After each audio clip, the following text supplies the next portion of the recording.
Does society understand just how dependent it has become on us?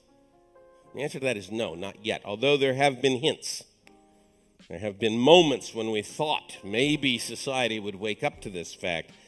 The event that will eventually, of course, cause society to wake up is when some poor programmer does one dumb thing and kills 10,000 people at a shot. And it's not hard to imagine what that would be. Right? You think for a few minutes, you'll realize, there's about 7 dozen ways you could kill 10,000 people with a little software failure. And when that occurs, and you know it's going to occur, at some point in time, some poor software idiot is going to do some dumb thing and kill 10,000 people. And when that occurs, the politicians of the world will rise up in righteous indignation, as they should, and they will point their finger right at us. And you might like to think, oh no, they're not going to point their finger at me. They'll point their finger at my boss or my company because it's not me.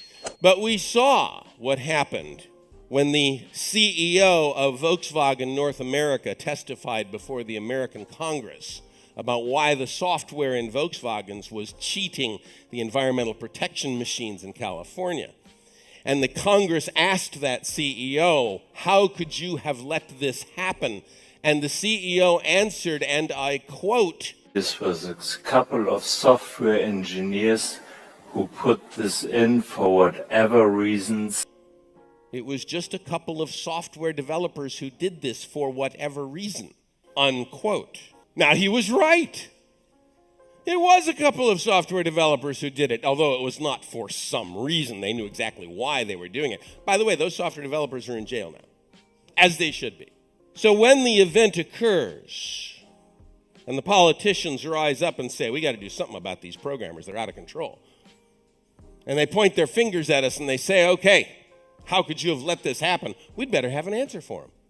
Because if our answer is, my boss told me we had to get it done by Tuesday, if that is our answer, then the politicians of the world will hang their heads in disappointment and shame and disgust, and they will do the one thing that we don't ever want them to do. They will legislate. They will regulate. And they will tell us what languages we can use and what platforms we have to write on and what courses we have to take and what books we have to read, what processes we have to follow and what signatures we have to get, and we will all become civil servants.